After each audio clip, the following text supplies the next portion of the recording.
Hey guys, D.Bowie here, and this is things I learned with S4 Axe in 7.06. Before I start this video, I just want to remind everyone that I am crowdfunding my project TI7, so if you're interested, just check this link below. A lot of people, when they play offlane Axe, are basically playing jungle Axe, and going jungle as you're going to see in this game. It's not wrong per se. This message was not recorded afterwards. What is wrong is not defending your tower.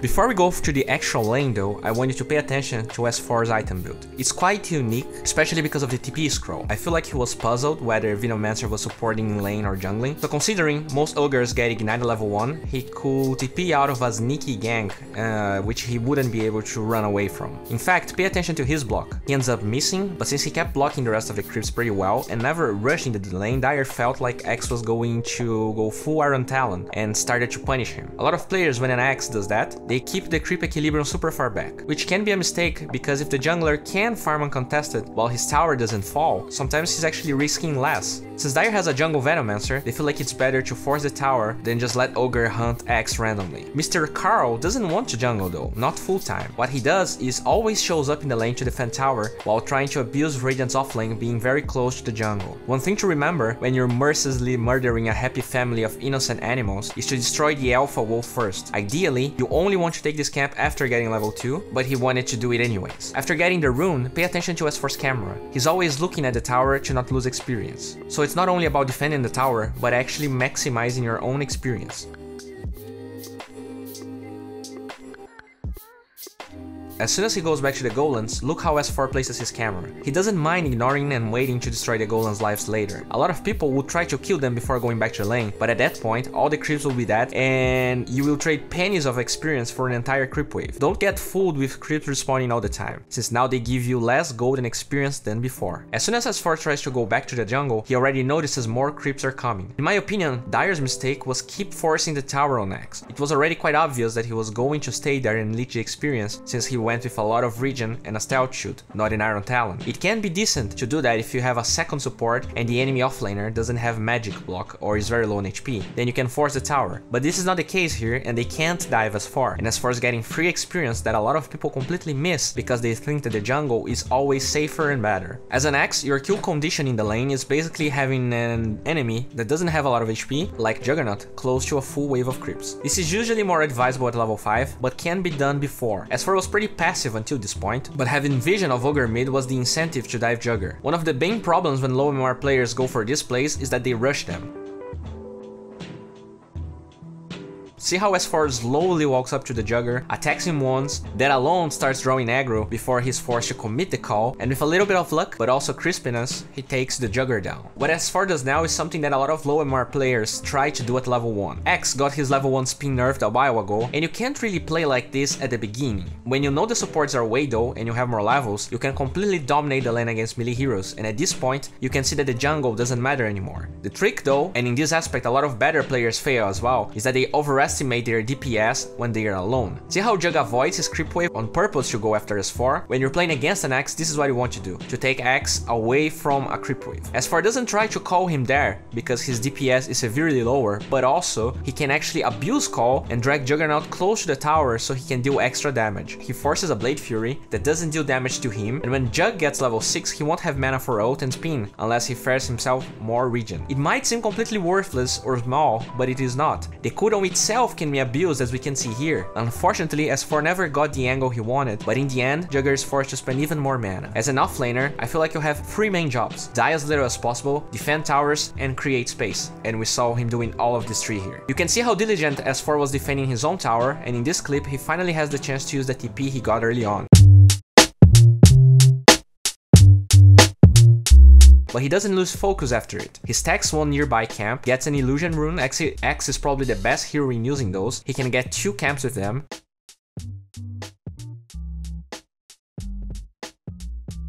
He farms his dagger, and I really like his decision making here. Bounty starts going on Ogre, and you can see that he barely has the range to blink in a way that draws aggro from Ogre and the lane creeps at the same time. He could risk it, but Ogre is already a very bulky hero, so even if he gets the creeps, this kill is kinda hard. What S4 does instead, he sees Monkey King mid, finds an invis rune, and pay attention. He doesn't know if there's a ward there or not, but he pretends he's going somewhere else to diminish the chance that MK runs away, and then it's just an easy kill. I also love that he fares himself a clarity, and even though he's looking for more kills and places chance to gank, he doesn't rush the smoke. One of the things that can lose a 5k game is those legions and pudges that spam every smoke at the 10-minute mark, leaving your team crippled in the mid game when they want to gank or contest Roshan. Anyways, he farms until nighttime, and then seconds later he gets one kill on Lina. No secret, just abusing the lack of vision.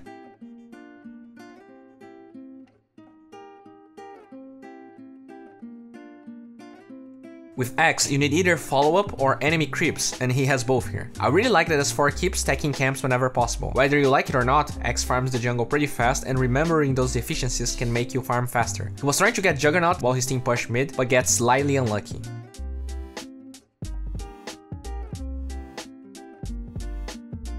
When he smokes, he actually does it after killing Venom here with a good initiation.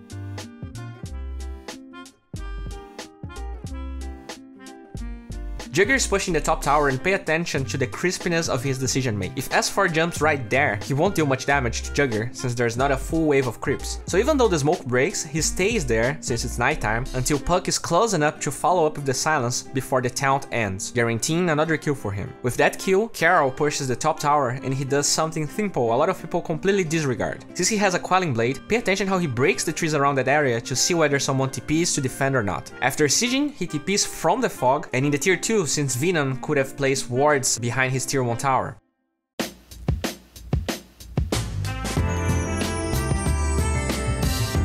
Another interesting thing to note here is how he doesn't dive Venom. A lot of Axes jump on dying targets sometimes, and that's mana wasted, and that can actually trigger a reaction, because sometimes the enemy is just waiting for X to go in so that they know they can make their action later. He just makes sure to get the bonus bounty gold and starts going for the next target.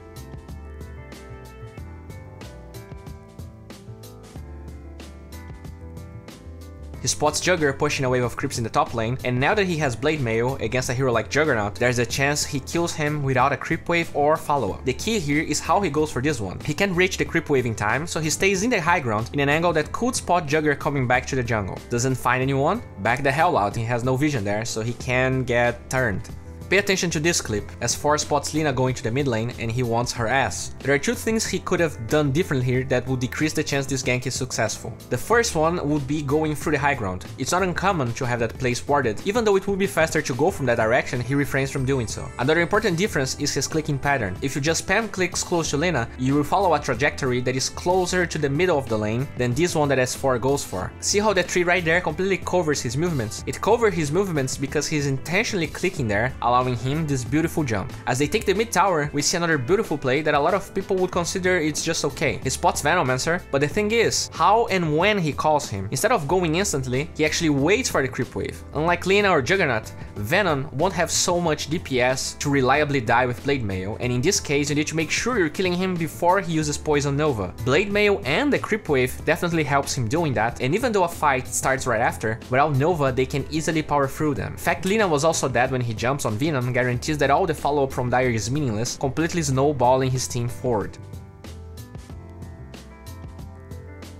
One of the beauties of Axe is that unlike initiators like Tide and Enigma, he is super non-cooldown reliant, allowing you to go for this plays over and over, one after the other. As long as your initiations are crisp, calculated and fast, you're always going to be ready for another one, and if the enemy team doesn't play with extra caution, you're going to dismantle them. After winning that fight and pushing the tier 2, since S4 is not very high on HP, look for his position. It's not only that he wants to heal HP, he wants to be healthy, yes, but by hiding there he can actually initiate on someone without the enemy knowing and keep that momentum of pickoffs that propels them to tower after tower. Axe doesn't hit the tower for a lot, so he gains way more by staying there. Everyone retreats though, and he farms some ancients. S4 finally finishes BKB and gets another pickoff on Venomancer. This time he doesn't have the perfect creep wave like last time, but has Throw with him, guaranteeing another tier 2 tower right away.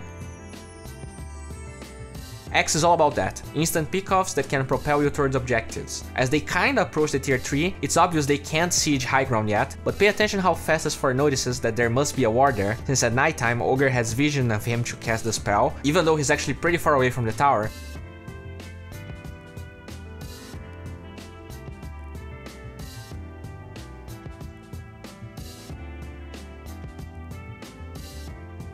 And if you go back slightly, Monkey King just passed by him. With all the conquered map control, they take tier 2 bottom, and now you can see how annoying Venomancer can be against Blink initiators. One thing to always have in mind in sieges like this is to be patient. After all, you hold all the cards, and even if you can't push, the enemy team is getting nothing from this as well. He eventually finds a target in the Juggernaut, but misplays. He doesn't turn Blade Mail on and can't finish him off, unfortunately. In these cases, the best thing you can do is disengage, or else you might lose your entire team. Axe is all about crisp and fast initiations. If you already spent BKB in your first jump and didn't finish anyone, it's just better off to cut your losses.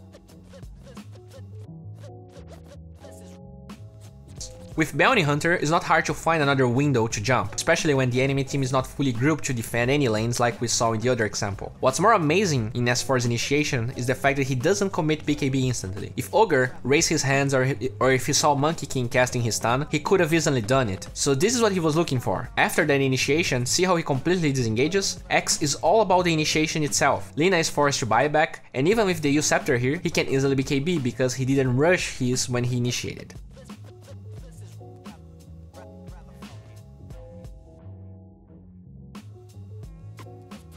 So the fact he saves BKB for the first jump, where he kinda knew the enemy team was not fully grouped to actually counter-initiate, guarantees him more time alive and more casualties. He takes a serious beating and still not a care in the world. They do end up having to retreat, but Lina bought back and every ult was spent, meaning they can go in later. As for heals, and when he spots Monkey King farming, look at the hints that allows him to go for this kill. He has vision of a couple of heroes bot and mid, that bounty rune was not taken, which means that there's probably no movement around that area and thus probably not warding. Also, pay attention how he makes sure to blink between the creeps and Monkey King and not only on the monkey.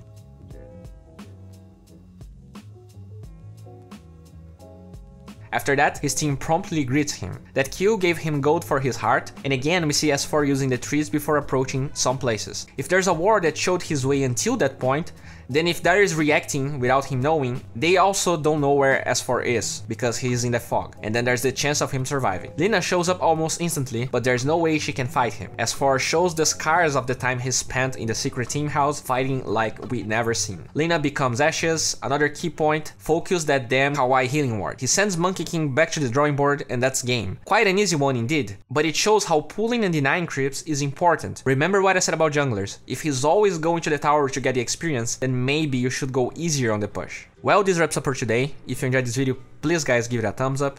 If you want to see the extended version of this video, please check the link in the description. Pugna is a platform where you can learn from people like Chessie, Fog, Monib and get better at the game. They have now great content on the new patch, and if you want to raise your MMR, it's a great time. Just figure out the patch faster than others and get those easy, crispy wins. If winning MMR is not enough for you though, you should definitely check out our new partner, Loot Case. There you can win and find beautiful cosmetics and go from 0 to hero. They give you a bonus on every deposit you go for, but if you register with my referral link, that bonus is gonna go way up, so check that out.